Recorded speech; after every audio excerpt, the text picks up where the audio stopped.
Bismillahirrahmanirrahim. Assalamualaikum warahmatullahi wabarakatuh.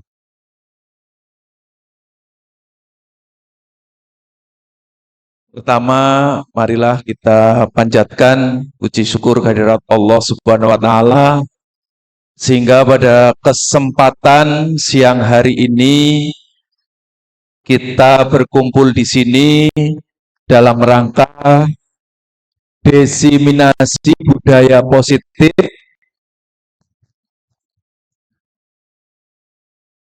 calon guru penggerak angkatan 9 SMK Negeri 2 Purwokerto. Saya Tato Sugianto. Bapak Ibu yang saya hormati, untuk mengawali kegiatan pada siang hari ini supaya kegiatan ini berjalan dengan lancar, kita berdoa terlebih dahulu kepada yang terhormat Ustadz Husni Mubarok, kami persilahkan.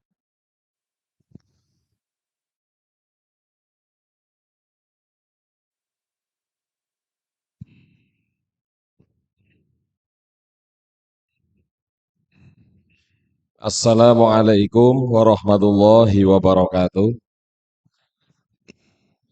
Yang saya hormati Bapak Tato, SPD, dan Bapak Ibu Guru, marilah kita bersama-sama berdoa agar kegiatan diseminasi budaya positif pada pagi hari ini berjalan dengan lancar dan membawa kemanfaatan keberkahan. Bismillahirrahmanirrahim. Alhamdulillahirabbil alamin. وبه نستعين على أمور الدنيا والدين والصلاة والسلام على أشرف الأنبياء والمرسلين سيدنا ومولانا محمد وعلى آل سيدنا محمد. اللهم إنا نسألك الهدى والتقى والعفاف والغنى. اللهم إنا نسألك الهدى والتقى والعفاف والغنى. اللهم يا غني يا حميد يا مبدئ يا معيد يا رحيم يا ودود أغننا بحلالك عن حرامك وبطاعتك عن معصيتك وبفضلك عمن سواك. اللهم إنا نسألك رضاك والجنة ونعوذ بك من سخطك والنار. يا عالم السر منا لا تهدئ عنا وعافنا واعف عنا وكن لنا حيث كنا. اللهم إنا نسألك السلامة في ديننا وعافية في جسدنا وزيادة في علمنا وبركة في رزقنا وتوبة قبل الموت ورحمة عند الموت ومغفرة بعد الموت. اللهم نظم أحوالنا وحسن أفعالنا وخلصنا من ألم الفقر والذل وعصمنا من البلاء والوباء والطاعون ومن شرور الأعداء والشياطين والنفس الأمارة بالسوء. اللهم يسر لنا الانتظام في جميع الأمور الدينية والدنيوية وحصل مرادنا بالخير وحصل مرادنا بالخير وحصل مقاصدنا خصوصا حاجة Bapak Tato من الخير من الخير يا سهل أمورنا وأمورك يا الله سهل أمورنا ربنا تقبل منا إنك أنت السميع العليم وتب علينا يا مولانا إنك أنت التواب الرحيم. اللهم اجعل مجلسنا هذا ذنبا إلا غفرته ولا عيبا إلا سترته ولا دينا إلا أديته ولا ضرا إلا كشفته ولا مريض إلا شفيته ولا حاجة خصوصا حاجة Bapak Tato min hawaij dunya wal akhirah illa qadaitah ya Allah. Rabbana atina fid dunya hasanah wa fil akhirati hasanah wa qina adzabannar وادخلنا الجنة مع الأبرار يا عزيز يا غفار يا رب العالمين. وصلى الله على محمد وعلى آل محمد والحمد لله رب العالمين. Wassalamualaikum warahmatullahi wabarakatuh.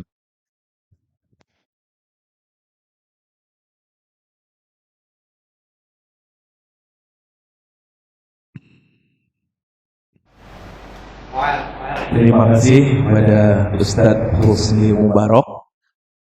Semoga dengan doa tadi acara pada siang hari ini berjalan lancar sampai akhir. Bapak Ibu yang saya hormati, untuk diseminasi kali ini tentang budaya positif.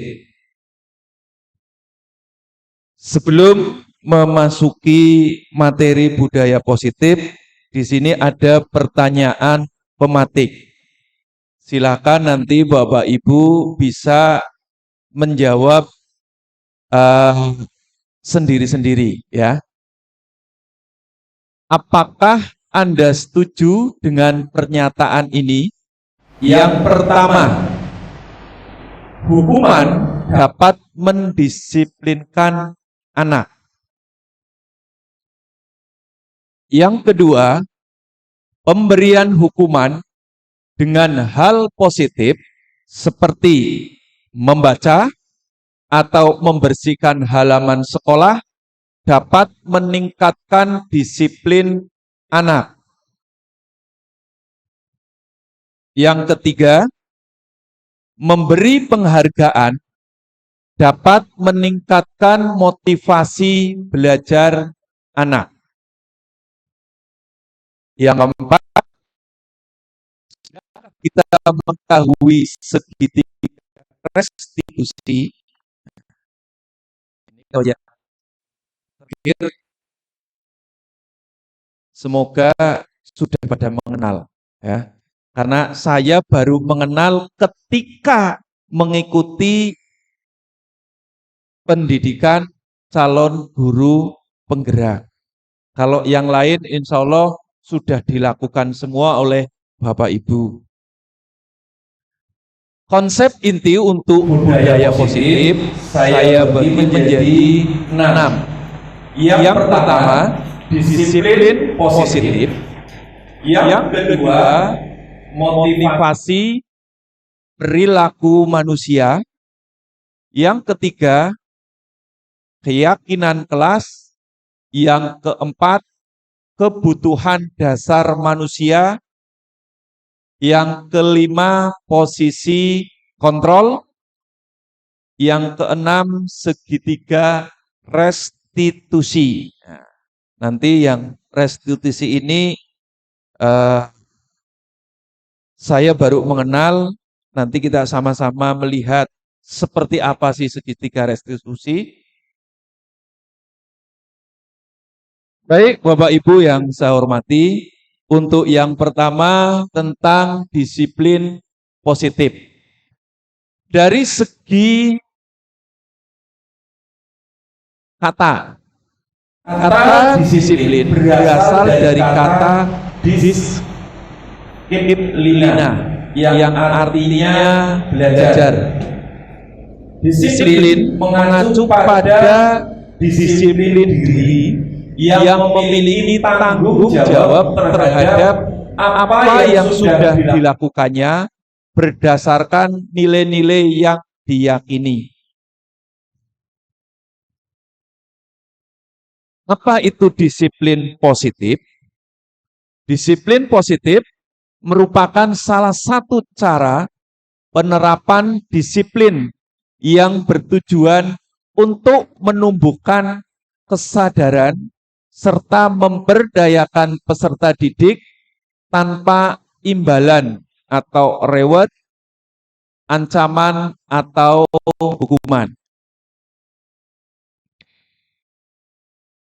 Kita sebagai pendidik, ya, ini sebagai pendidik tujuan kita adalah menciptakan peserta didik yang memiliki disiplin diri sehingga mereka berperilaku mengacu kepada nilai-nilai kebajikan universal dan memiliki motivasi intrinsik dalam perubahan perilaku ke arah yang lebih baik. Disiplin positif, nah, ada namanya teori kontrol. Nah, Anda tidak bisa mengontrol orang lain, hanya Anda bisa mengontrol diri sendiri.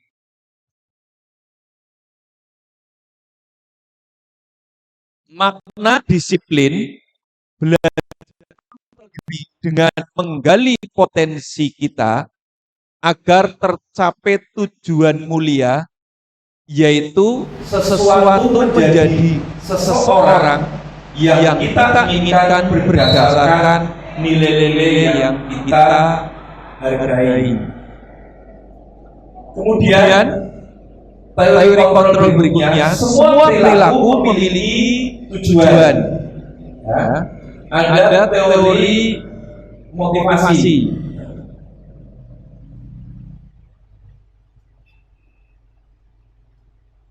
Di sini ada untuk menghindari hukuman, yang kedua untuk mendapatkan imbalan. Dan ada lagi ini ke atas. Model berpikir menang-menang, kolaborasi, dan konsensus menciptakan pilihan-pilihan baru. Nah, nanti ada 5 posisi kontrol, ya. Di mana kelima itu ada posisi penghukum, ya, pembuat rasa bersalah, teman, kemudian sebagai kontrol pemantau, kemudian ada sebagai manajer. Kemudian ke sebelah kiri ada nilai-nilai kebijakan kebajikan universal yang bermuara nanti di pembuatan keyakinan kelas. Kemudian untuk posisi kontrol nanti masuk ke segitiga restitusi. Ya. Ada menstabilkan identitas, validasi kebutuhan, menanyakan keyakinan. Menanyakan keyakinan nanti berhubungan dengan keyakinan kelas. Kemudian untuk validasi kebutuhan, di sini nanti ada 5 kebutuhan dasar manusia. Itu gambaran secara umum. Nah, mari kita mulai dari diri kita.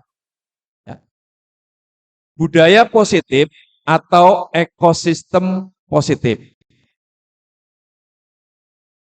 Guru mengamati bagaimana sistem rancangan di sekolah menciptakan lingkungan positif serta mendukung murid menjadi pribadi yang bahagia, mandiri, dan bertanggung jawab sesuai filosofi Ki Hajar Dewantoro. Kita ambil contoh perbandingannya dengan hidup tumbuh-tumbuhan.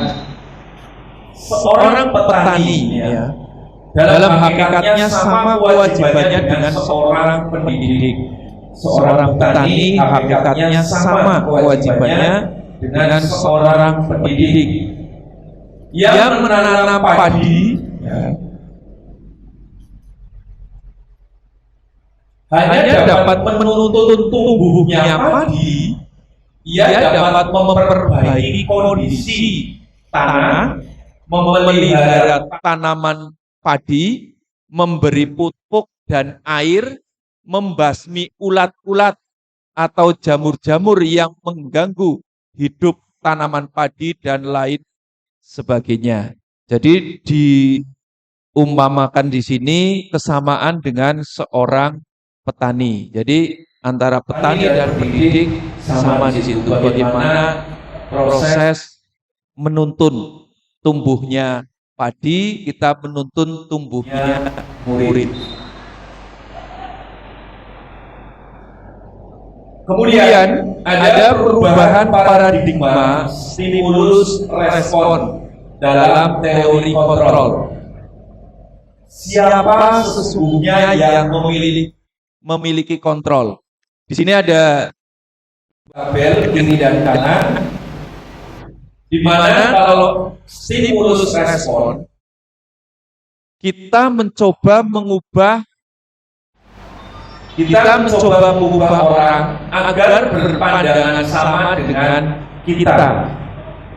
Teori kontrolnya kita berusaha memahami pandangan orang lain tentang dunia. Yang kedua, perilaku buruk dilihat sebagai suatu kesalahan. Teori kontrolnya, semua perilaku memiliki tujuan. Orang lain bisa mengontrol saya, hanya Anda yang bisa mengontrol diri Anda. Saya bisa mengontrol orang lain, Anda tidak bisa mengontrol orang lain. Pemaksaan ada pada saat bujukan gagal. Kolaborasi dan konsensus menciptakan pilihan-pilihan baru. Yang berikutnya, model berpikir menang atau kalah, model berpikir menang. Ini tadi di awal sudah kita jabarkan, apakah makna disiplin? Tadi sudah diawali, ya, berasal dari bahasa Latin disciplina yang artinya belajar. Kemudian makna asal dari kata ini konotasi dengan disiplin diri murid-murid Sokrates dan Plato.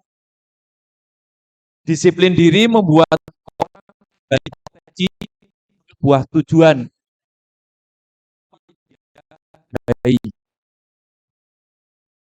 Namun dalam budaya suatu yang dilakukan pada orang lain untuk mendapatkan patuhan. Kecenderungan umum adalah menghubungkan kata disiplin dengan ketidaknyamanan, bukan dengan apa yang atau pencapaian suatu dia. Nah, dalam universal di sini, atau nilai-nilai kebajikan apa sih itu? Nilai-nilai kebajikan adalah sifat-sifat positif manusia yang merupakan tujuan mulia yang ingin dicapai setiap individu. Nilai-nilai tersebut bersifat universal dan lintas bahasa, suku bangsa, agama maupun latar belakang. Yang pertama, menurut Dr. William Glasser pada teori kontrol, setiap perilaku atau perbuatan memiliki suatu tujuan. Kemudian dari Diana Gosen, dengan mengaitkan nilai-nilai kebajikan yang diyakini seseorang, maka motivasi intrinsiknya akan terbangun sehingga menggerakkan motivasi dari dalam untuk dapat mencapai tujuan mulia yang diinginkan. Yang ketiga, ini yang sudah sering digaungkan, yaitu nilai-nilai kebajikan yang ingin dicapai oleh setiap anak Indonesia. Kita mengenal dengan profil pelajar Pancasila.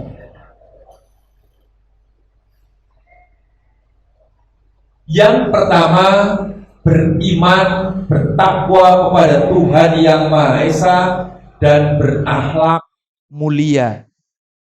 Harapannya anak-anak yang kita didik selalu beriman dan bertakwa, ya, menjalankan apa yang misalkan untuk yang beragama Islam selalu beribadah, ya. Syukur di sini sudah berjamaah. Disiplin positifnya sholat berjamaah. Kemudian yang kedua, mandiri.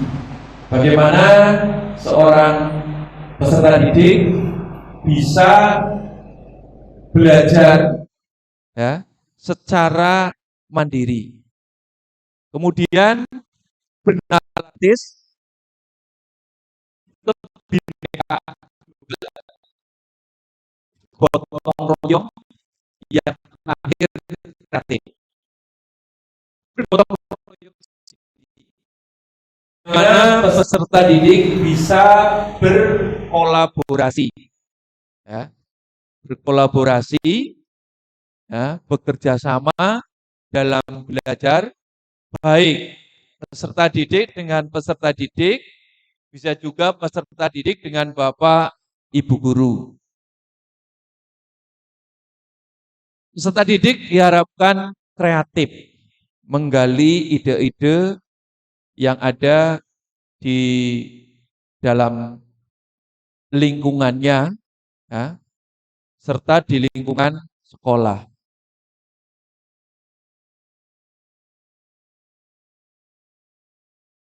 Yang kedua sekarang, motivasi perilaku manusia.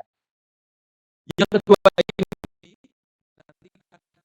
membahas tentang teori motivasi, kemudian ada hukuman, penghargaan,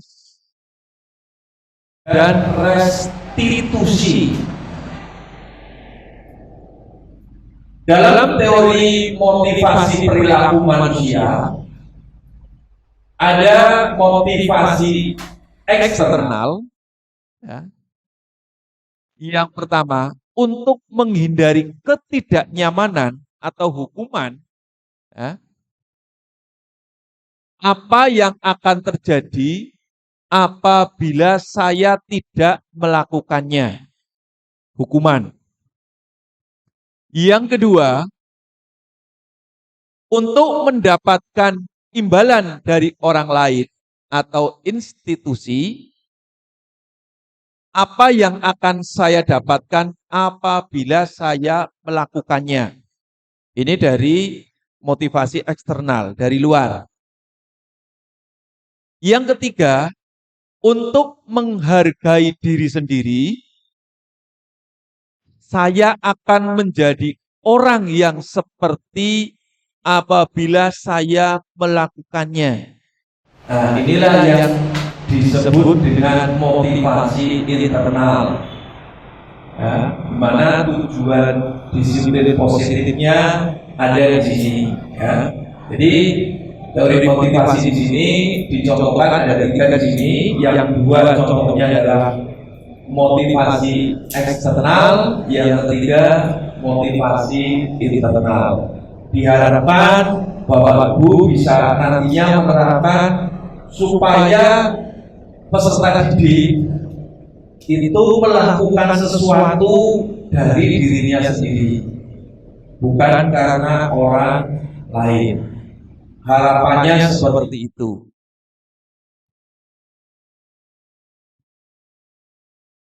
Merdeka, menurut Ki Hajar Dewantoro, merdeka itu artinya tidak hanya terlepas dari perintah, akan tetapi juga cakap buat memerintah diri sendiri. Ya. Jadi bagaimana memerintah diri sendiri ini yang kadang-kadang kita merasa kesulitan. Enaknya memerintah orang lain. Ya. Ini. Nah, yang berikutnya, apa itu restitusi? Nah, ini baru saya mengenal di sini.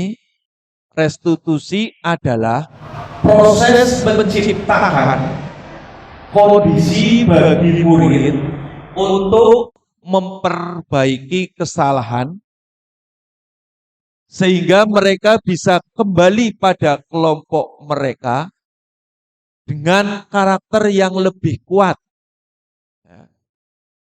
Restitusi juga merupakan proses kolaboratif yang mengajarkan murid untuk mencari solusi untuk masalah mereka dan membantu murid berpikir tentang orang seperti apa yang ingin menjadi tujuan mulia dan bagaimana mereka harus memperlakukan orang lain.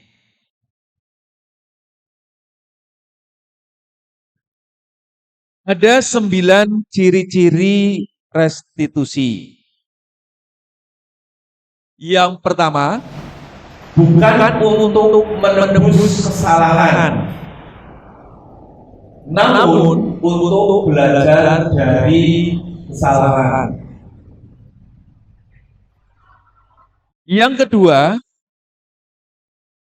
memperbaiki hubungan. Yang ketiga, tawaran bukan paksaan. Yang keempat, restitusi untuk melihat ke dalam. Yang kelima, restitusi mencari kebutuhan dasar yang mendasari tindakan.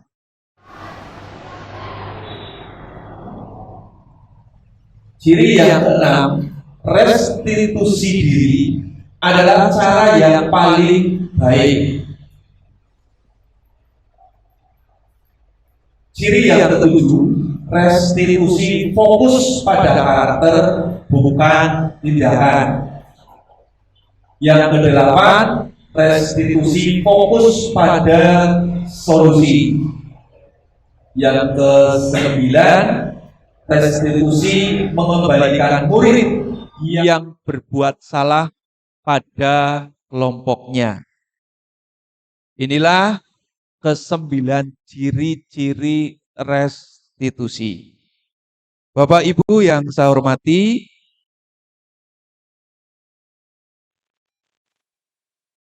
disiplin positif yang ketiga yaitu tentang keyakinan kelas. Di sini ada keyakinan kelas. Mengapa keyakinan kelas? Mengapa bukan peraturan kelas? Ya, karena saya yakin Bapak Ibu sudah mengetahui bahwa di setiap kelas kita sudah ada tata tertib sekolah. Ya. Tata tertib ini semoga bukan hanya pajangan, ya.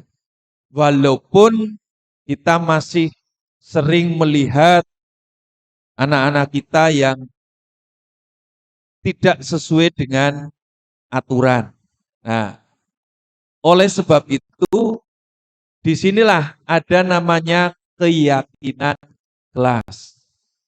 Keyakinan kelas ini diambil atau diturunkan dari aturan.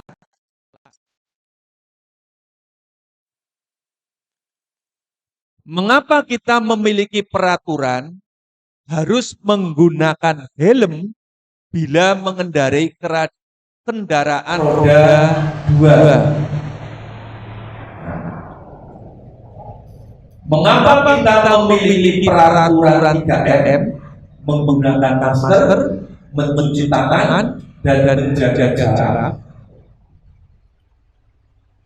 Mengapa kita memiliki peraturan harus datang tepat waktu pada saat mengikuti pelatihan? Atau Bapak Ibu ketika masuk sekolah ini sebelum pukul 7.00, ya, itu aturannya. Namun aturan itu saya yakin sekarang sudah menjadi suatu keyakinan. Kalian merasa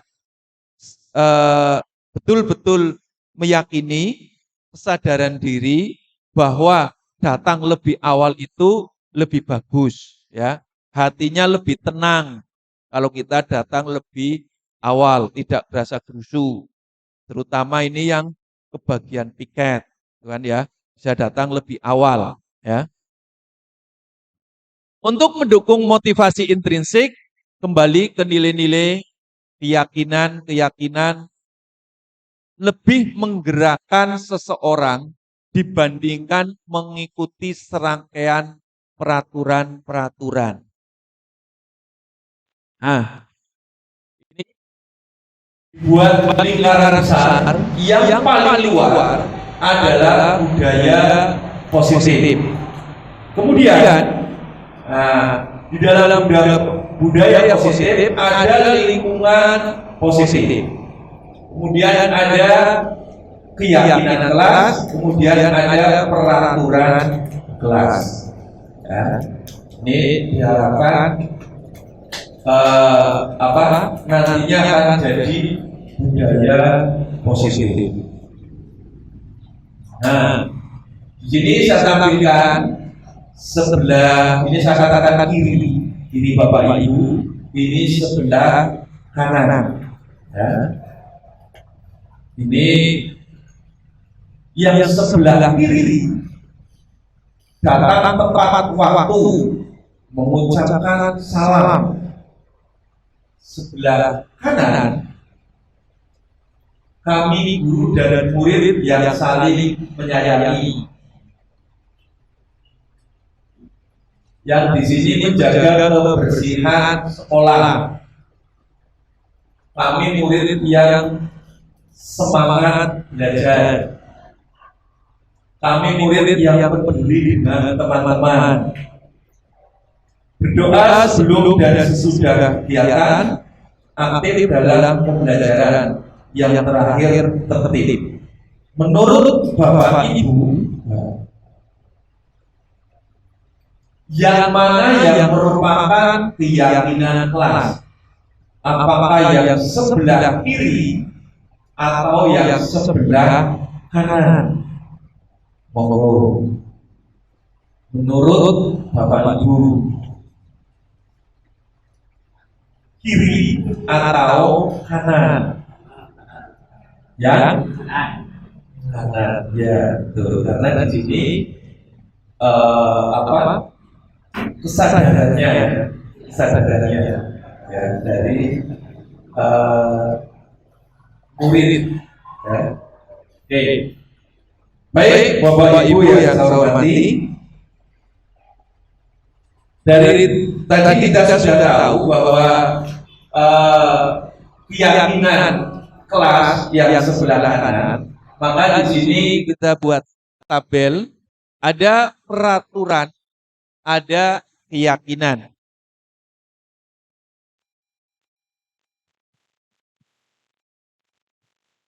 Yang pertama, selalu kembalikan buku ke tempatnya. Pimpinannya adalah tanggung jawab. Peraturan keyakinan kita adalah menghormati orang lain. Sehingga dengan menghormati orang lain itu kita tidak mengganggu orang lain. Yang ketiga, hadir di sekolah 15 menit sebelum pembelajaran dimulai. Ini keyakinannya adalah komitmen. Dilarang melakukan kekerasan. Nah, keyakinan kita adalah tentang keselamatan, kemudian menghormati orang lain. Peraturannya dilarang melakukan kekerasan. Keyakinannya berupa keselamatan dan menghormati orang lain. Aturannya dilarang menggunakan narkoba. Kita yakin ini sebuah keyakinan kita, yaitu keyakinan kelasnya adalah tentang kesehatan. Bergantian atau menunggu giliran, keyakinan kelasnya adalah menghormati orang lain atau bersabar. Gunakan masker, ini tentang kesehatan dan keselamatan. Jangan berlari di kelas atau koridor. Ini keselamatan atau keamanan.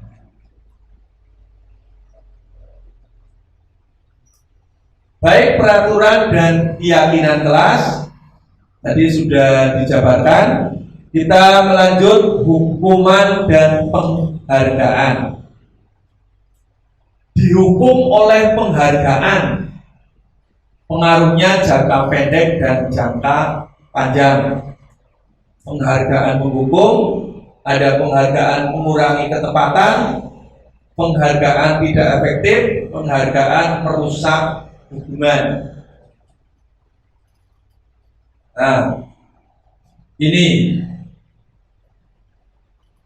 tindakan guru mencatat 100 kali di dalam buku kalimat, saya tidak akan terlambat lagi, karena ini terlambat ke sekolah. Ini termasuk hukuman atau konsekuensi. Ada hukuman, ada konsekuensi. Nah, ini tinggal nanti kita pilih.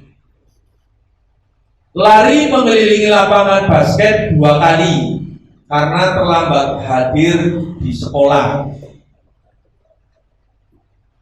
Murid diminta untuk push up 15 kali karena tidak menggunakan masker ke sekolah. Menggantikan kertas tugas teman yang telah dicoret-coret. Ini hukuman atau konsekuensi. Membersihkan tumpahan air di meja tulis karena tersenggol pada saat belajar. Hukuman atau konsekuensi. Murid disuruh untuk mengenakan sepatu seharian di sekolah karena tidak mengenakan sepatu hitam.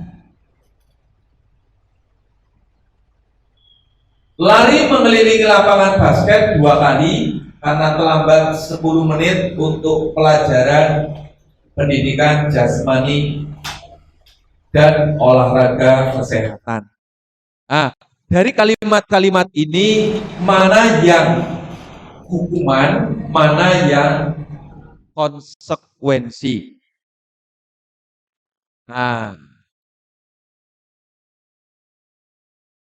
Jangan dari ini. Hukuman ya. Dihukum 100 kali. 100 kali mencatat ya, hukuman. Kemudian yang kedua juga hukuman. Yang ketiga hukuman. Yang keempat menggantikan kertas tugas teman yang telah dicoret-coret. Ini konsekuensi. Kemudian yang berikutnya membersihkan tumpahan air di meja tulis karena tersenggol pada saat belajar. Ini juga konsekuensi. Kalau Bu Nur menyuruh siswa, nah ini biasanya kalau di SMK 2 lepas sepatu karena tidak bersepatu hitam. Nah, ini hukuman ya. Ini harusnya tidak menggunakan sepatu ya. Iya, terima kasih koreksinya ya. Ya. Karena tidak menggunakan sepatu hitam. Lari mengelilingi lapangan basket 2 kali karena terlambat 10 menit untuk pelajaran PJOK. Kenapa di sini konsekuensi? Karena pelajaran PJOK olahraga ya. Jadi ada konsekuensinya. Tidak mungkin dalam pelajaran matematika disuruh menghitung keliling lapangan basket ya. Itu hukuman, bukan konsekuensi. Tapi suatu saat kita praktek mengukur, yaitu beda. Kalau mengganti peralatan bahan nanti belajar praktek temannya yang gendang itu hukuman orang lain. Ada ketika pelajaran produktif sudah disediakan bahan-bahan untuk praktek. Ternyata ada salah satu peserta didik menghilangkan benda tersebut. Akhirnya anak tersebut atau dalam satu kelas tersebut disuruh sama gurunya untuk mengganti. Itu hukuman atau konsekuensi ya. Jadi konsekuensinya mengganti karena tadi menghilangkan. Baik Bapak Ibu yang saya hormati, berikutnya adalah perbedaan hukuman dan konsekuensi. Hukuman sesuatu yang menyakitkan harus terjadi. Ya. Tadi disuruh mencatat 100 kali. Ini kan sangat menyakitkan bila ini terjadi. Ya. Kemudian konsekuensinya, ya sesuatu harus terjadi. Nek terjadi, ya berarti tadi contohnya ya harus mengganti. Membuat anak sakit fisik maupun hati untuk jangka waktu yang lama itu hukuman. Kalau konsekuensi itu membuat anak merasa tidak nyaman dalam jangka waktu pendek, mengganti duitnya ya cukup untuk beli jajan, ternyata untuk iuran membeli bahan ya. Ya, ini jangkanya pendek, tidak panjang. Anak membenci kedisiplinan, anak menghargai disiplin konsekuensinya. Kalau hukuman dipaksa harus push up. Kalau konsekuensi stimulus dan tanggapan. Mendorong anak menyakiti diri sendiri. Konsekuensinya mendorong anak agar mudah menyesuaikan diri. Dalam hukuman, konsep diri yang buruk, konsekuensinya konsep diri yang baik. Anak belajar untuk menyembunyikan kesalahan. Konsekuensi anak belajar untuk mematuhi peraturan. Marah, rasa bersalah, dipermalukan, merasa tak dihargai, itu hukuman. Tapi kalau konsekuensi kehilangan hak, dibuat tidak nyaman, diasingkan untuk sementara, hanya sementara, karena tadi melanggar sesuatu yang sudah diyakini.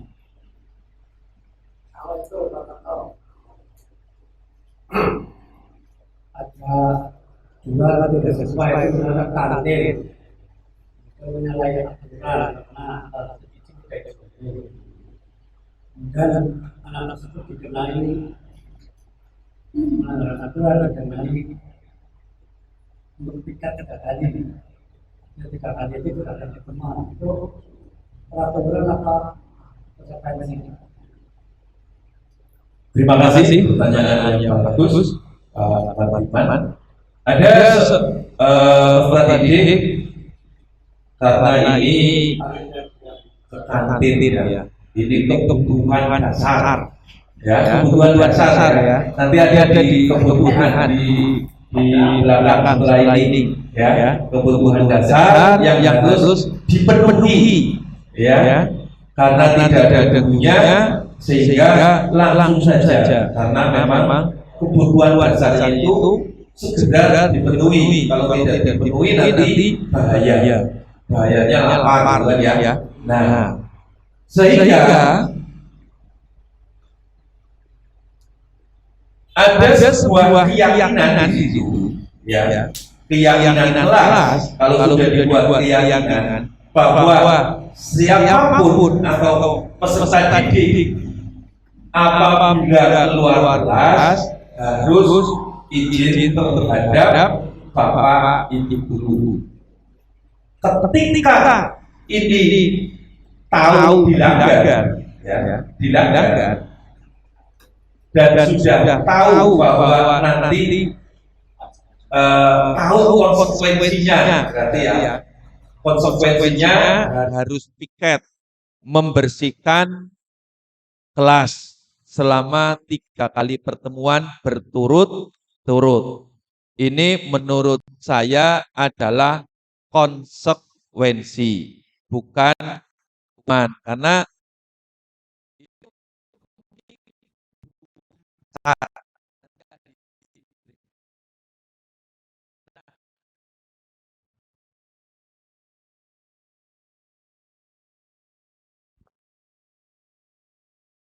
berikutnya adalah ada hukuman, ada konsekuensi. Lah ini yang baru ini, restitusi.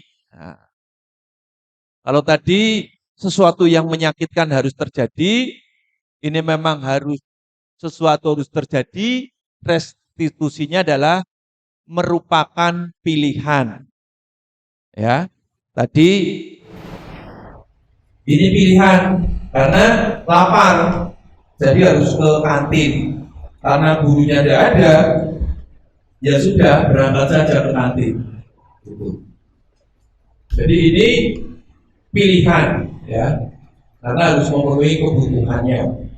Kemudian yang kedua, restitusinya adalah menguatkan untuk murid atau anak dalam jangka waktu panjang. Kalau tadi hukumannya itu tidak nyaman, kalau konsekuensi itu tadi dalam jangka pendek, tapi untuk restitusi untuk jangka panjangnya. Kemudian korban mendapatkan keadilan hukuman.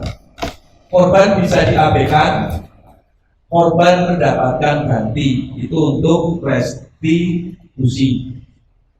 Kemudian yang keempat, murid mendapatkan penguatan. Yang kelima, masalah terpecahkan. Dan murid belajar bertanggung jawab untuk perilakunya. Berikutnya, restitusinya adalah fokus pada pemecahan masalah dalam jangka waktu panjang. Ya. Apa yang kamu yakini? Nah ini, kalau di sini kan ditanya, peraturannya adalah kamu harus. Kalau konsekuensi itu apa peraturannya? Mampukah kamu melakukannya? Terima kasih, gitu kan. Tapi kalau restitusi, apa yang bisa kamu lakukan untuk memperbaiki masalah ini? Untuk hukuman disimpulkan di sini menjadi sesuatu yang negatif, untuk konsekuensi menjadi netral, dan restitusi menjadi sesuatu yang positif. Nah,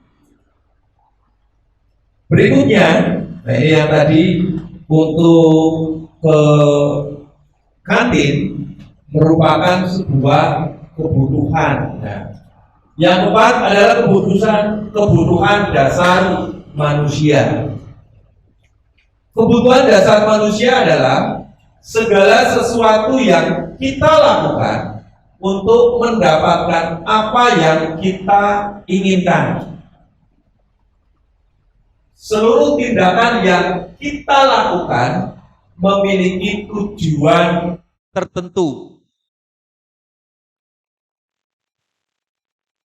Dan semua usaha terbaik yang kita lakukan adalah dalam rangka agar kebutuhan dasar kita terpenuhi dengan baik.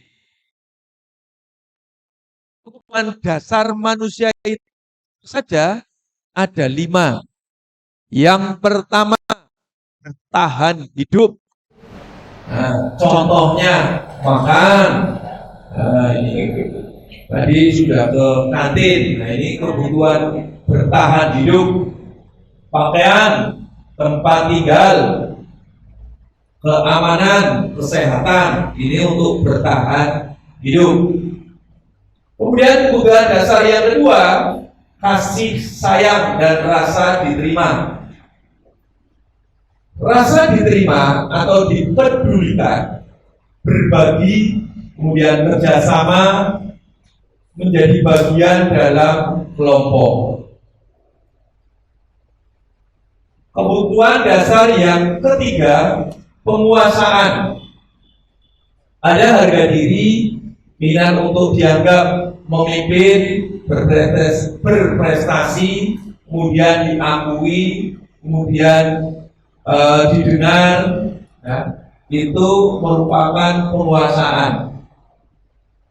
Kebutuhan dasar manusia yang keempat yaitu kebebasan, mandiri, memilih pilihan, mencoba hal baru, mampu mengendalikan arah dirinya. Kebutuhan dasar yang kelima, kesenangan, tertawa, bermain, humor, bernyanyi, begitu ya. Itu merupakan kebutuhan dasar kesenangan. Nah, mari kita lihat di sini. Ibu guru bilang, aku tidak boleh bersenandung sewaktu mengerjakan tugas. Katanya kelas harus tenang, tidak ada suara. Padahal aku suka dan senang menyanyi. Ini kebutuhannya apa ini? Kesenangan ya. Yang kedua, ibu guru tidak menyapaku hari ini. Padahal aku pakai jepit rambut baru. Apa ini? Perhatikan ya. Aku bosan, masa belajarnya cuma gitu-gitu saja, dengerin ibu guru aja. Apa ini? Kebebasan ya.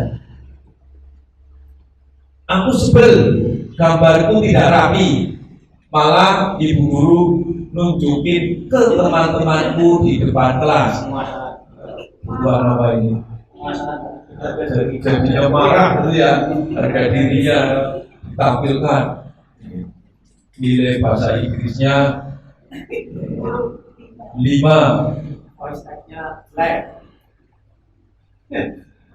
Oke, Bapak Ibu yang saya hormati, ini ada cerita yang cukup panjang.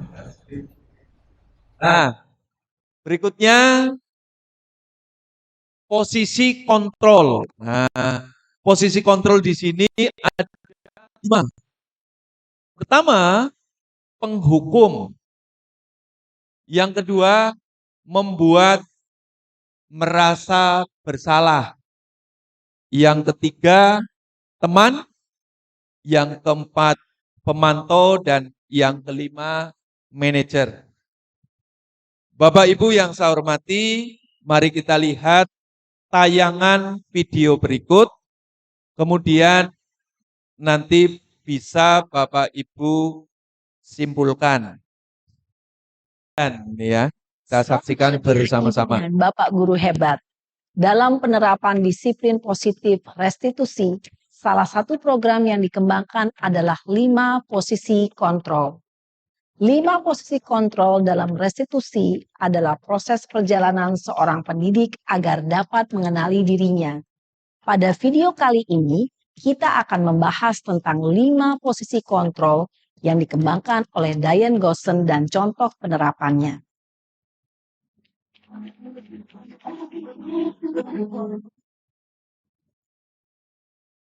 5 posisi kontrol itu adalah 1. Posisi penghukum.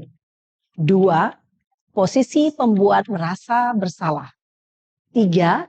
Posisi teman. 4. Posisi pemantau atau monitor. Dan 5. Posisi manajer. Untuk lebih memahami kelima posisi tersebut, mari kita saksikan kasus Naren yang terlambat hadir 20 menit di sekolah dan melihat bagaimana kelima posisi kontrol dalam menghadapi masalah tersebut.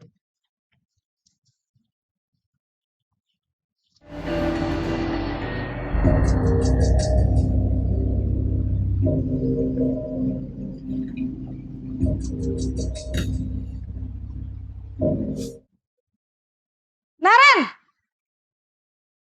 Sini kamu. Selamat pagi, Bu. Selalu terlambat. Kamu deh, pasti terlambat. Maaf, Bu. Saya Apa? Apa coba? Alasan kamu apa lagi? eh, Kapan sih kamu tidak terlambat? Malas sekali ya kamu jadi anak. saya Dasar pemalas. Gak kapok-kapok sih kamu. Sudah berapa kali terlambat? Sana, kamu keliling lapangan basket 2 kali. kenapa saya harus keliling lapangan basket, Bu? Kenapa? Kamu mau lawan ibu? Berani-beraninya jawab. Sudah terlambat, masih berani jawab pula. Sekarang, keliling lapangan basket 5 kali sekalian. Biar kapok. Cepat. Pergi sana ke lapangan basket.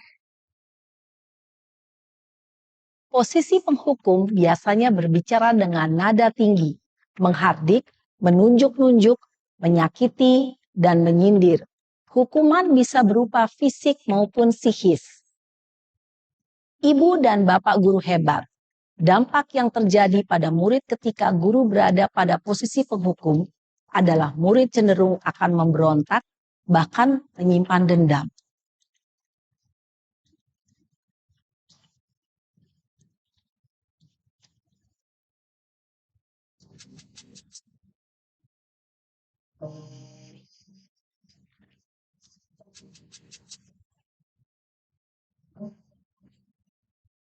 Naren!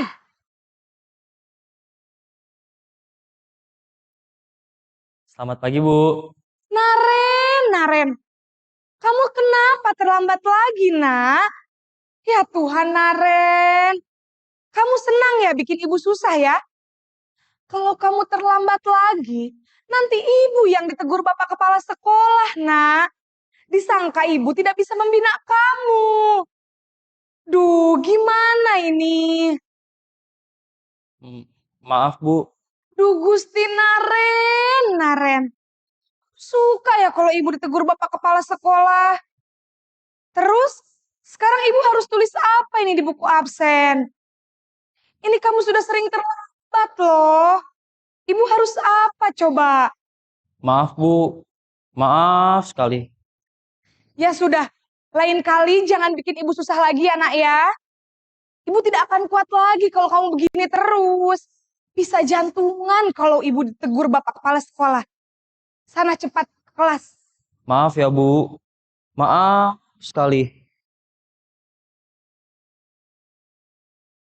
Posisi pembuat rasa bersalah berbicara dengan nada tenang, cenderung lembut. Namun kata-kata yang diutarakan membuat murid merasa menjadi orang yang gagal. Memandang buruk dirinya sendiri, merasa tidak berharga, dan tidak sanggup membahagiakan orang lain. Ketika guru mengambil posisi pembuat rasa bersalah, murid akan menganggap dirinya yang bersalah dan ia akan menyimpan emosi negatif tersebut di dalam dirinya.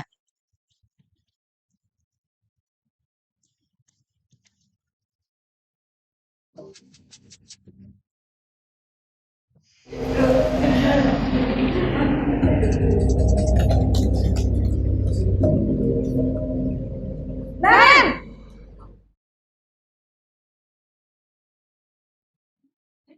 Selamat pagi, Bu. Wah, sudah jam berapa ini nak? Terlambat lagi ya sayang. Iya, Bu. Habis ibu saya lupa membangunkan saya, Bu. Kamu malah menyalahkan ibu kamu. Kamu bukannya anak yang larinya paling kencang. Kok terlambat? Iya, Bu. Saya memang terlambat bangun tadi. Jadi, biarpun saya lari kencang, tetap gak kekejar, Bu. Ya sudah sana. Nanti lain kali larinya lebih kencang lagi ya. Biar gak terlambat lagi. Bikin seneng ibu. Demi ibu. Bisa kan? Bisa lah, Bu. Ya sudah sana masuk kelas. Ibu beresin urusan absen kamu. Kamu ini ada-ada saja. Dalam posisi teman, guru berbicara dengan nada suara ramah, akrab, cenderung bersenda gurau untuk menjaga suasana tetap santai. Murid akan merasa senang, aman, dan akrab dengan guru. Identitas yang tercipta adalah identitas sukses atau berhasil. Namun, perlu diingat, karena ini masih dorongan eksternal, maka ada faktor ketergantungan dari murid kepada orang tertentu. Di sini guru absennya, sehingga di lain waktu murid bisa berperilaku baik, namun hanya kepada orang-orang tertentu saja.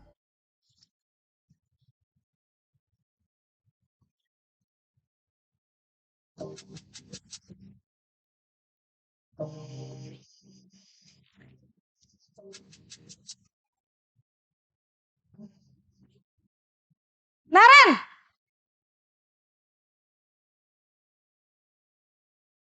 Selamat pagi, Bu. Naren, apa peraturan sekolah kita tentang jam berapa kita harus masuk sekolah, nak? Kita harus di sekolah jam 7, Bu. Iya, betul. Sekarang sudah jam 7.20. Naren sudah tahu konsekuensinya jika terlambat hadir. Paham, Bu. Saya harus tinggal kelas pas jam istirahat selama 20 menit. Iya, benar. Konsekuensinya demikian.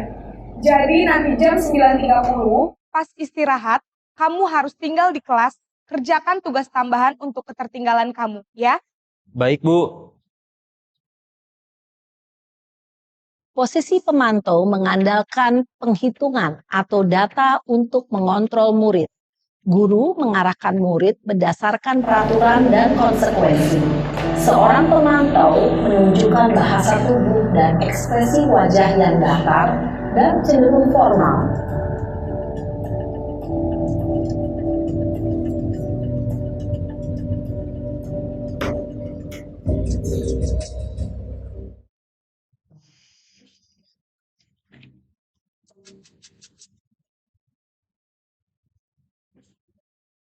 Naren!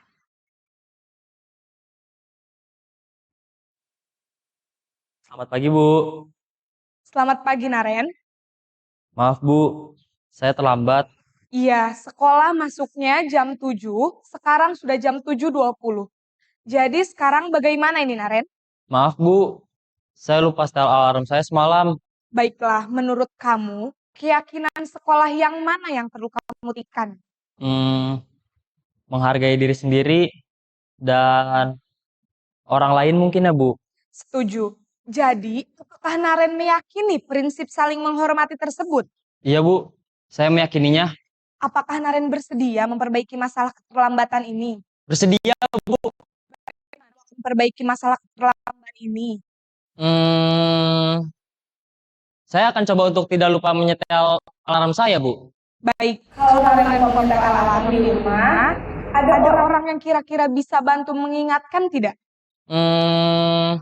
Ada, Bu. Kakak saya, Kak Ema. Ada lagi selain Kak Ema? Selain Kak Ema, ada ibu saya. Baik. Jadi yang mengingatkan Naren adalah Kak Ema dan ibu kamu ya? Kira-kira akan mulai setel alarm kapan, Naren? Setelah pulang sekolah, akan segera saya lakukan. Baik. Jadi Naren akan setel alarm untuk bangun besok pagi dan akan diingatkan oleh kakak dan ibu Naren ya? Ada lagi yang perlu dilakukan, Naren? Agar tidak terlambat bangun lagi. Tidak ada, Bu. Baik, Naren. Terima kasih untuk kerjasama kamu. Sekarang kamu kembali ke kelas untuk belajar. Baik, Bu. Terima kasih. Posisi manajer adalah posisi kontrol yang disarankan untuk membimbing murid memiliki sikap disiplin yang positif, yaitu murid yang mandiri, bertanggung jawab, dan dapat memecahkan masalah. Tujuan dari posisi ini adalah agar murid dapat berefleksi atas tindakannya. Guru akan dengan tulus memberikan pertanyaan-pertanyaan makna, sehingga murid dapat belajar dari kesalahannya dan mencari sebuah solusi untuk menyelesaikannya. Ibu dan bapak guru hebat, setelah mengamati adegan dan kelima posisi kontrol tadi, kira-kira posisi mana yang paling ideal? Posisi mana yang dapat menunjang motivasi intrinsik murid? Ya, tentu posisi manajer. Posisi ini memang posisi ideal yang ingin dituju setiap pendidik. Pada posisi inilah, guru dapat menerapkan disiplin positif yang berpihak pada murid, yang memerdekakan murid.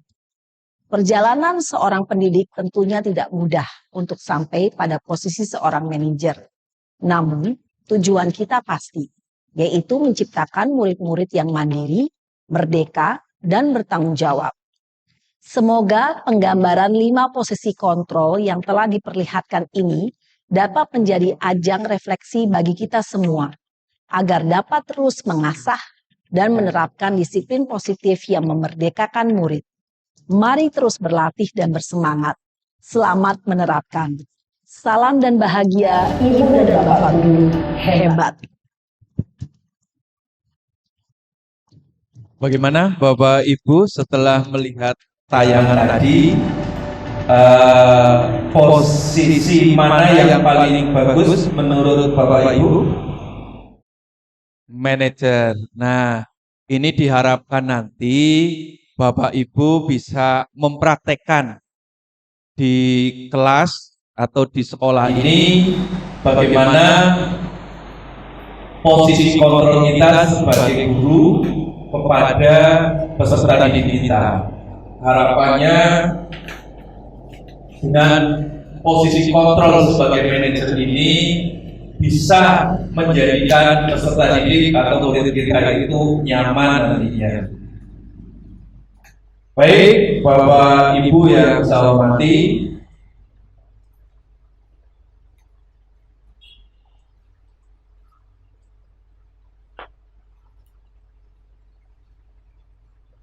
budaya positif yang keenam yaitu segitiga restitusi. Nah, tadi di awal kita sudah sering mengatakan restitusi. Restitusi itu yang seperti apa? Suatu proses dialog yang dijalankan oleh guru agar dapat menghasilkan murid yang mandiri dan bertanggung jawab. Namanya saja segitiga. Ini ada segitiganya, ya. Ada menstabilkan identitas, ada validasi tindakan yang salah, ada menanyakan keyakinan. Ada 3 ini. Yang tadi sudah dipraktekkan oleh Bu Sapa tadi ya. Terhadap Naren, ya. Sudah dipraktekkan itu. Tadi mempraktekkan segitiga restitusi, ya. Sudah dipraktekkan, sehingga harapannya nanti Bapak Ibu ketika mendapatkan siswa yang terlambat, ini tadi sudah ada contohnya. Nanti tinggal Bapak Ibu membuat keyakinan kelas dulu bahwa kita betul-betul sudah ada keyakinan kelas kita. Ya. Dalam segitiga restitusi, yang pertama adalah menstabilkan identitas.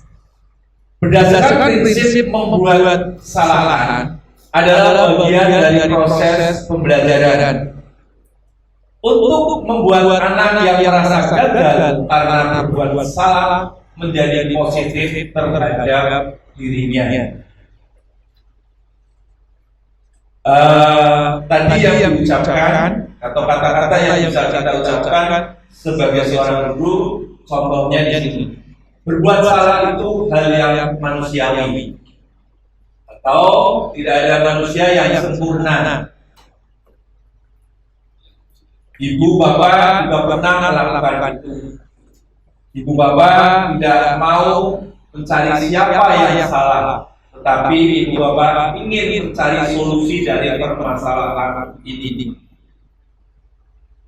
Kalau kamu menyalahkan dirimu sendiri terus-menerus, apakah kamu bersikap baik pada dirimu sendiri? Nah, ini nanti kalimat-kalimat ini bisa Bapak Ibu gali lagi. Intinya menstabilkan identitas, ya, seperti yang tadi dicontohkan. Kemudian segitiga yang berikutnya adalah validasi tindakan yang salah. Berdasarkan prinsip setiap perilaku berupaya memenuhi suatu kebutuhan tertentu. Kamu bisa saja kan melakukan hal yang lebih buruk, tetapi kamu tidak melakukannya. Ini kalimat-kalimat ini nanti bisa, ini sebagai contoh saja. Nanti Bapak Ibu bisa menggali lagi. Ya. Kamu pasti punya alasan mengapa melakukannya. Kamu patut bangga karena telah melindungi sesuatu yang penting buatmu. Kamu melakukannya karena mempertahankan sesuatu yang penting bagimu. Ini kalau bagi Bu Nur sudah terbiasa kata-kata ini ya, menggali supaya siswa ini sesuatu tindakan yang salah ya, sehingga menjadi sesuatu nantinya yang positif. Yang terakhir adalah menanyakan keyakinan. Berdasarkan prinsip teori kontrol bahwa pada dasarnya kita termotivasi secara intrinsik. Apa keyakinan kelas kita? Tadi sudah ditanya ya. Makanya nanti Bapak Ibu bisa membuat keyakinan kelas. Ya. Di mana keyakinan kelas itu disepakati, ya. Disepakati untuk dilakukan bersama-sama. Nilai-nilai apa yang telah disepakati bersama? Seperti apa gambaran sebuah kelas yang ideal menurut kamu? Kamu ingin menjadi orang yang seperti apa? Ini nanti bisa dikembangkan lebih banyak lagi sesuai dengan kondisi dan tempat kejadian. Karena biasanya kalau anak terlambat itu kan tidak ada sesuatu yang memang disengaja, yang memang tidak disengaja. Nah, baik Bapak Ibu guru hebat, sampai pada di penghujung tadi kita sudah kita paparkan tentang budaya positif.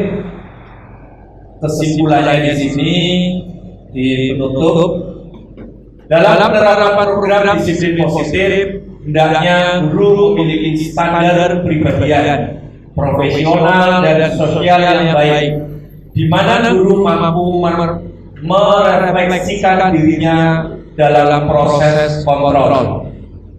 Bagaimana berjalan dirinya sebagai among yang menuntun murid untuk belajar memenuhi kebutuhan dasarnya dengan cara yang orang lain juga bisa memenuhi kebutuhan dasar mereka. Inilah kesimpulannya. Baik Bapak Ibu guru hebat, terima kasih sudah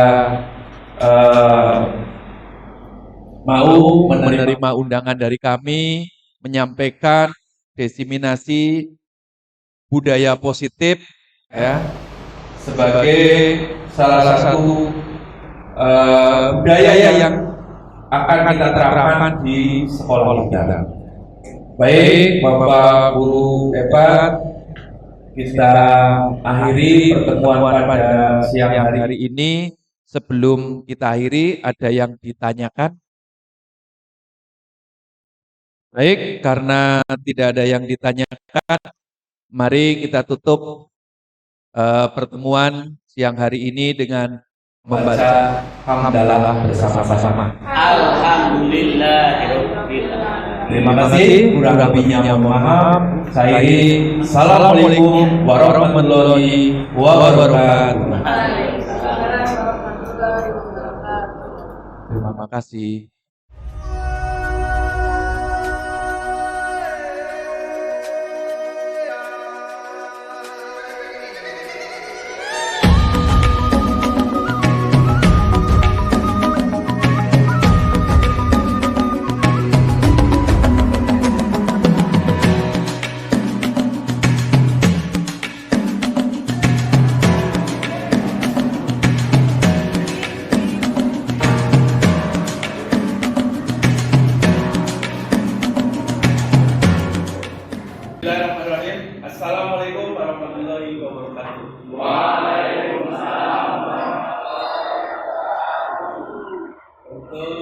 mengawali kegiatan pada hari ini, biar apa yang kita pelajari pada kesempatan hari ini dapat barokah, ilmu yang bermanfaat.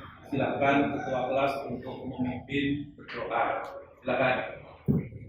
Berusia berat, doa mulai. Bismillahirrahmanirrahim.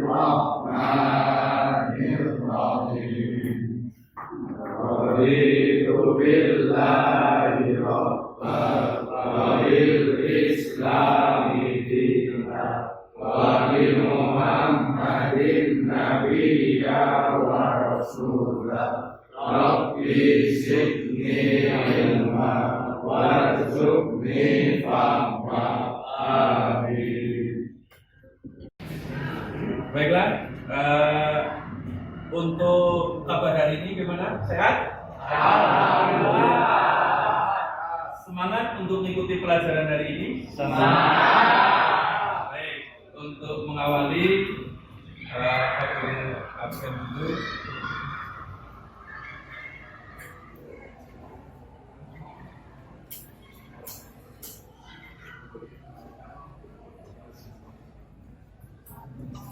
Adel, bisa, Aidil, Gavin, Levi, Rasya, Seta, alhamdulillah hadir. Ada satu yang nggak kelihatan hari ini, siapa ini? Kenapa? Sakit, ya, semoga kalau betul sakit kita sama-sama berdoa semoga Allah cepat diberi kesehatan. Kita bisa kembali untuk belajar.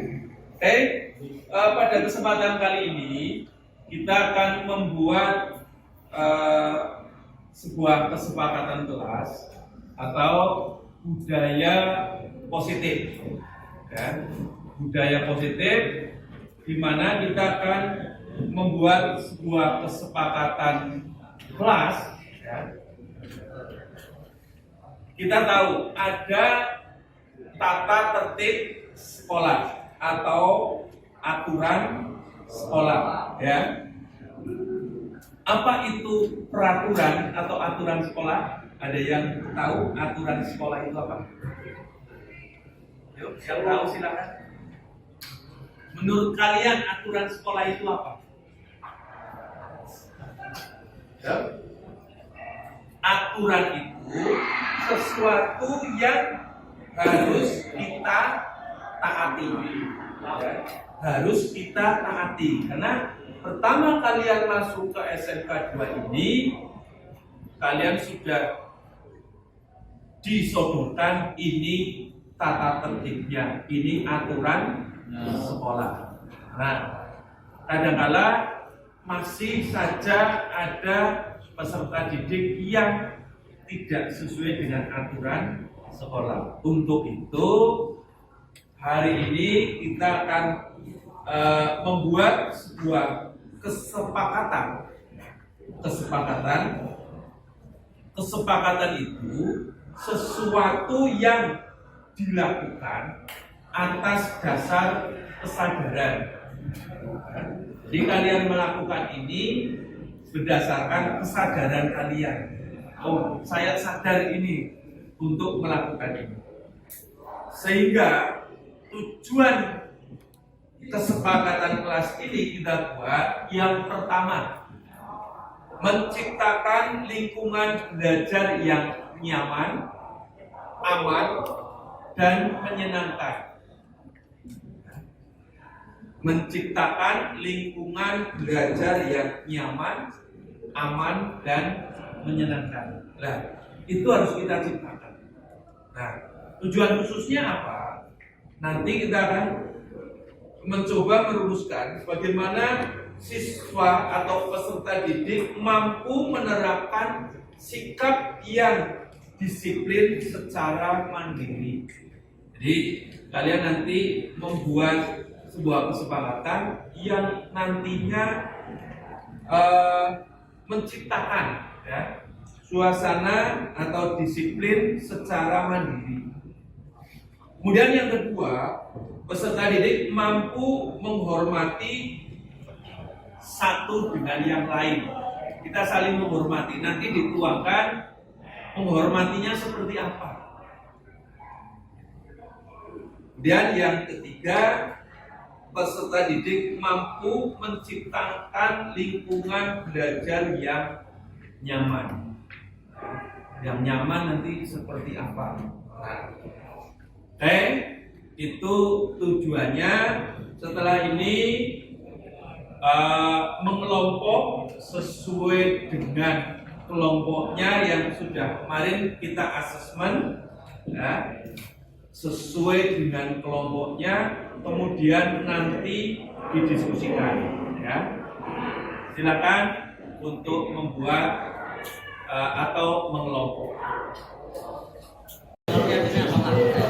Ini nanti ditulis kesepakatannya di kertas ya. Ya, kita kasih gambar. Di mana?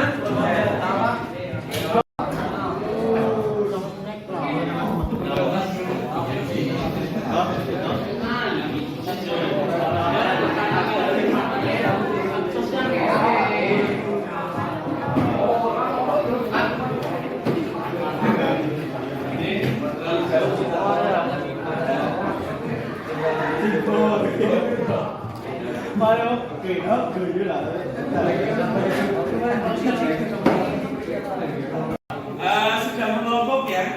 Ya, saya pandu.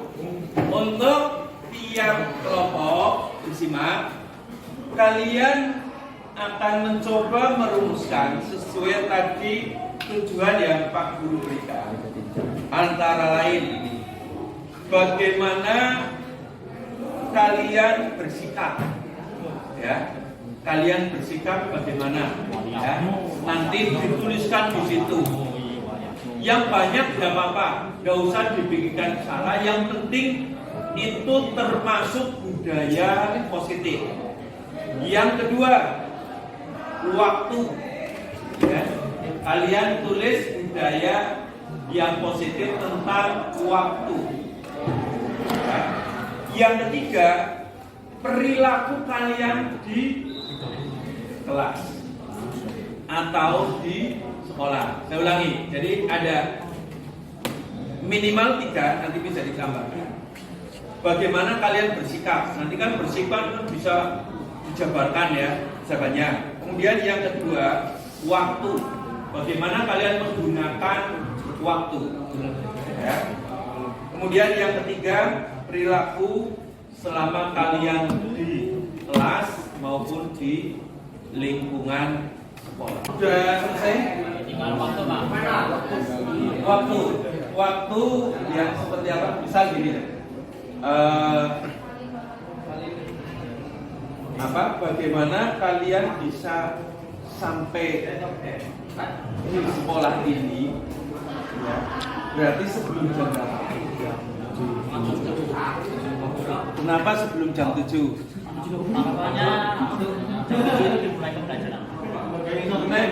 Sebelum jam 7 kalian sudah datang atau sudah sampai di sekolah, suasana kalian seperti apa? Kalau misalkan kalian datangnya jam 7, gimana? Tergesa-gesa. Nah, betul. Jadi kalau jam 7 berarti tergesa-gesa karena sudah panik, lari gitu kan ya. Nah, tapi bagaimana kalau datangnya sebelum jam 7? Suasananya gimana? Yang kedua, nah, yang ketiga, ya lebih prepare untuk mengikuti pelajaran. Nah, untuk itu silahkan ditulis di situ, ya. Kemudian apa lagi selain waktu? Tadi bersikap yang positif, yang baik, yang seperti apa? Contohnya apa?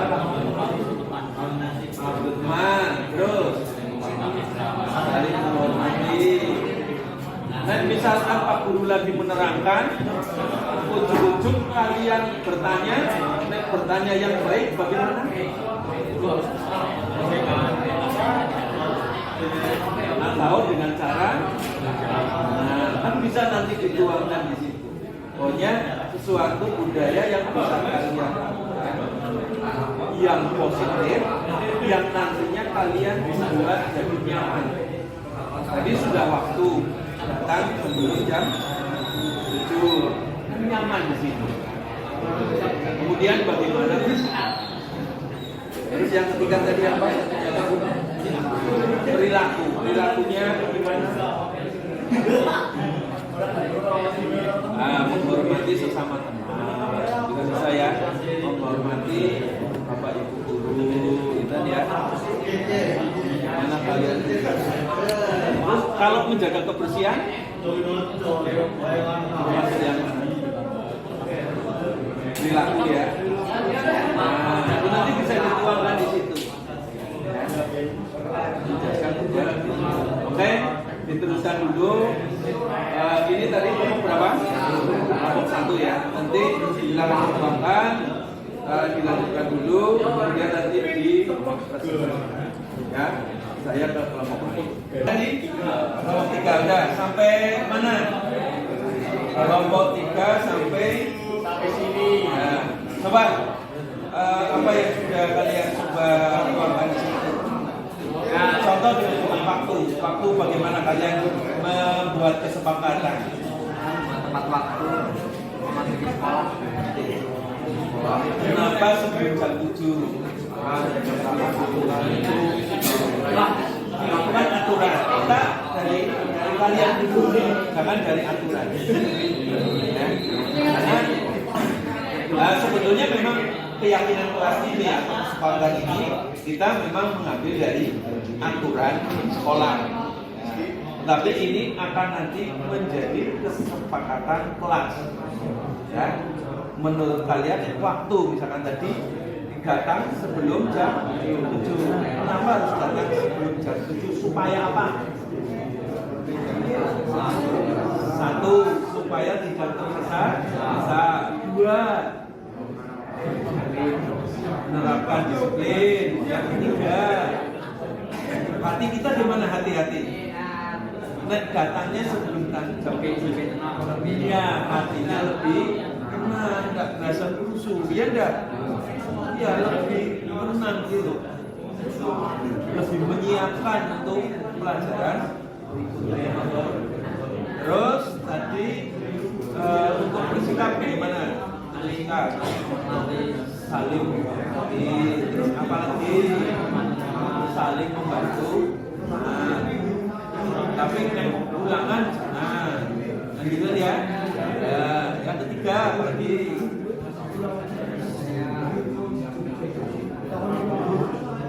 Saling menghargai pendapat satu sama lain.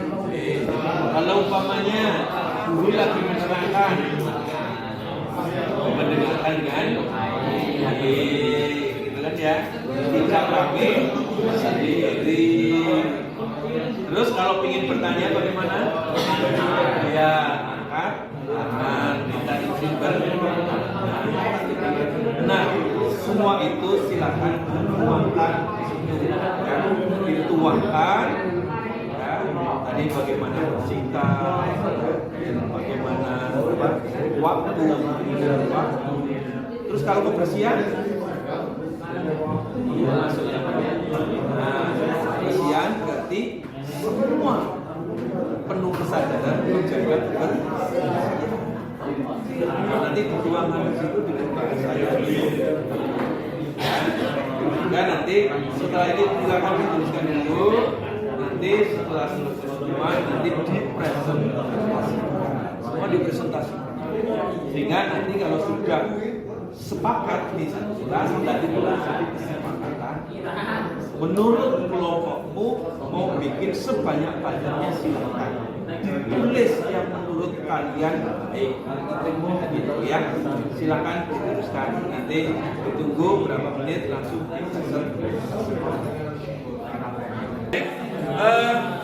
ini kelompok berapa? Kelompok 5. Kelompok 5 sudah didiskusikan? Sudah, oke. Salah satunya apa? Coba tolong dibacakan. Yo, dilarang apa? Nah, dilarang membuang sampah di laci. Kenapa? Solusi sampah. Berarti nanti itu istilah positifnya itu kan dilarang kan kayak negatif ya, dilarang. Yang jadi positifnya gimana? Kata-katanya dirubah menjadi kalimat yang positif. Nah, nanti kalimatnya, oke enggak apa-apa, itu kan hasil diskusi dari yang negatif itu kan ya dilarang gitu ya. Ya, nanti dirubah menjadi kalimat yang positif. Ya, terus apalagi semuanya waktu ada masuk tepat waktu. Alasannya apa?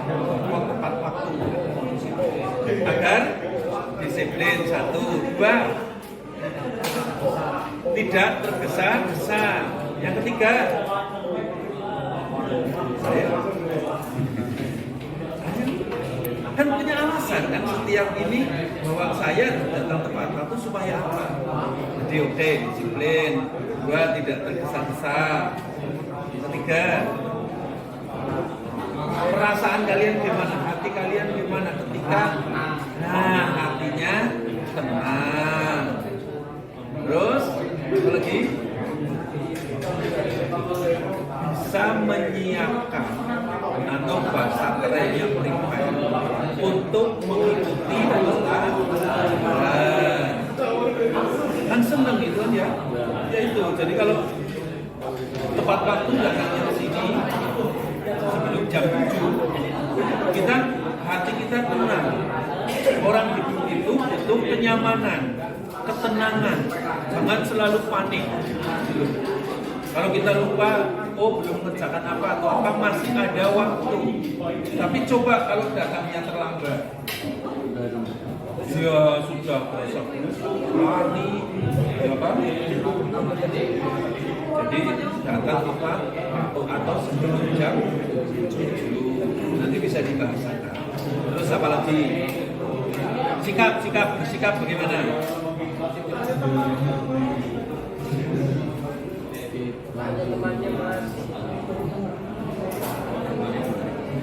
Tidak boleh tidur di bahasa itu kan tidak. Berarti bahasa positifnya bagaimana?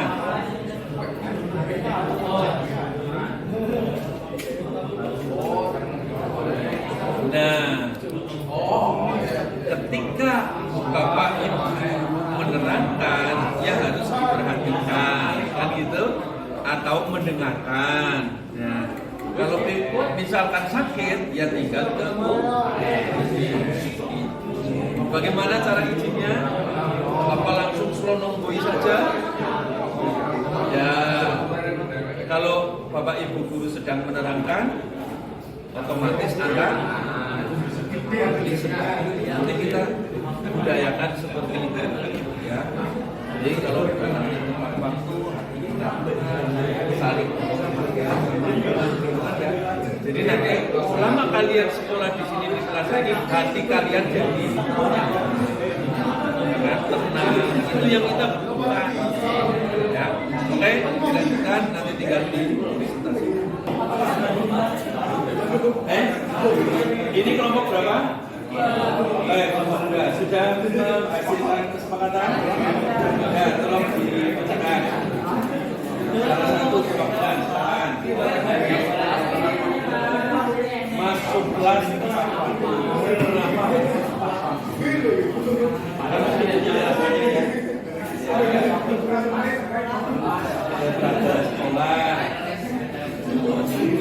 disiplinan, apa itu kalian?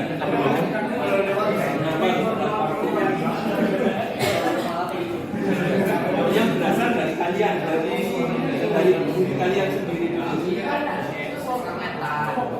Apa? Kenapa datang lebih awal udah dia tidak telat. hati kalian bagaimana kalau datangnya lebih awal? Lebih suasananya lebih ya. Pernah terlambat? Artinya selalu tenang ya? Iya, karena harapannya di sini di kesepakatan kelas ini, kalau kita sudah belajar di kelas ini datang sebelum bel atau sebelum belajar, hati kita tenang, sehingga nanti ketika di industri atau ketika sudah lulus sudah terbiasa. Oh, saya datang memang sebelum jam masuk. Terus apalagi menjaga kebersihan. Kenapa harus dijaga? Belajar nyaman, kan? Terus apalagi terhindar dari penyakit. Yang kita pahami ke situ. Karena nanti kita, waduh, itu memang dilarang aturannya seperti itu. Kita dari kita di sini, kita supaya sadar, sadar bahwa, nah kalau menjaga kebersihan, tentu kita terhindar dari penyakit. Salah satunya menjaga kesehatan. Terus apa lagi? Menerapkan 3S salah. Nah, itu salah satu apa? Kita menghormati orang. Oke, diteruskan ya. Nanti siap di present. Baik, waktu untuk diskusi cukup. Silakan nanti untuk presentasi, mohon nanti dari kelompok 1, kemudian nanti dilanjut dengan kelompok yang lain. Silakan ke depan nanti untuk dipresentasikan. Pokoknya apa yang sudah kalian tulis di situ, silakan diungkapkan di depan. Setelah diungkapkan, nanti kelompok yang lain boleh bertanya, boleh menyangkal, atau apa itu berkomentar boleh, ya. Silakan. Kemudian setelah itu nanti kita simpulkan jadi kesepakatan kelas. Oke, silakan kelompok 1.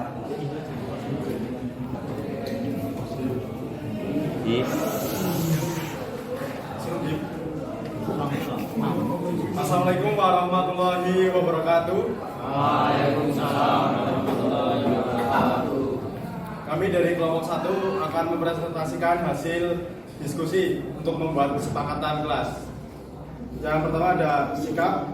Yang pertama 1, saling menghormati sesama walaupun berbeda.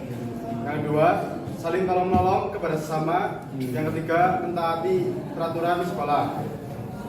B, poin waktu. 1, datang ke sekolah tepat waktu agar lebih siap mempersiapkan diri untuk pembelajaran. 2, jangan datang terlambat ke sekolah karena akan tergesa-gesa.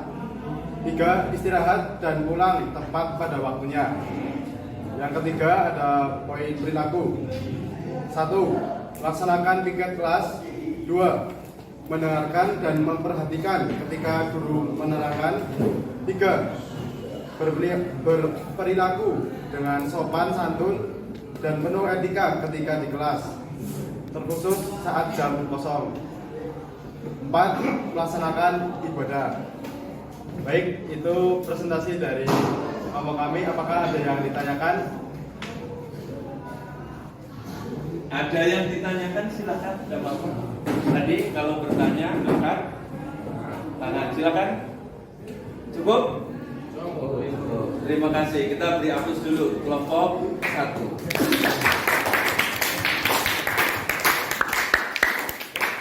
Silakan berikutnya kelompok 2. Assalamualaikum warahmatullahi wabarakatuh. Waalaikumsalam warahmatullahi wabarakatuh. Kami dari kelompok 2 akan mempresentasikan hasil diskusi kami. Kami dari kelompok 2 yang terdiri dari saya dari Fajar Ramadan,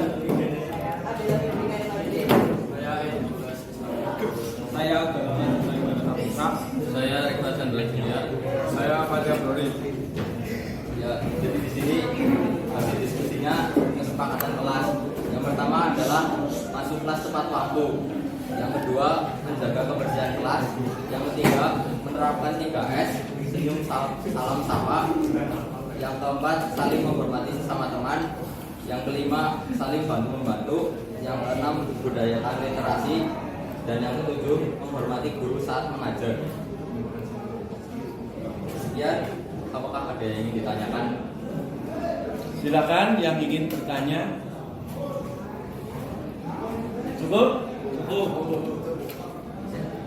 Jika tidak ada, saya pamit undur diri. Wassalamualaikum warahmatullahi wabarakatuh. Waalaikumsalam warahmatullahi wabarakatuh. Kita beri aplaus. Assalamualaikum warahmatullahi wabarakatuh.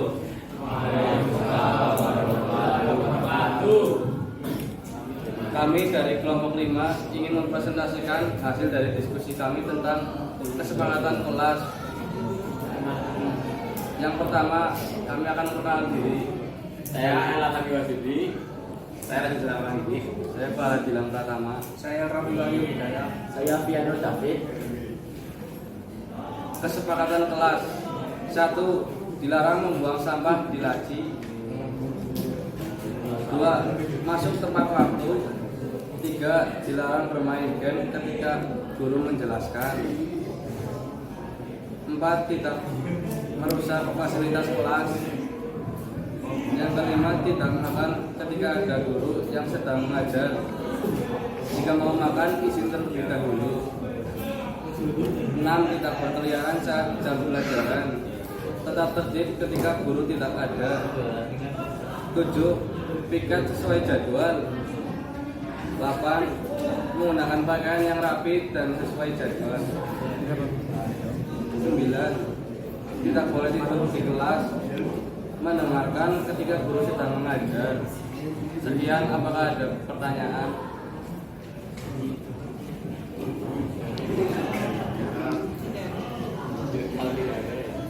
Kalau tidak ada, kami ucapkan terima kasih. Wassalamualaikum warahmatullahi wabarakatuh. Waalaikumsalam warahmatullahi wabarakatuh.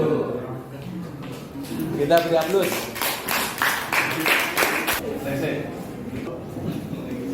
Baik, hari ini kita sudah membuat kesepakatan kelas. Harapannya dengan kesepakatan ini nanti kita bisa melaksanakannya, karena kesepakatan ini lahir atau berasal dari kesadaran kalian. Ya, jadi betul-betul apa yang nanti akan dilakukan di kelas ini.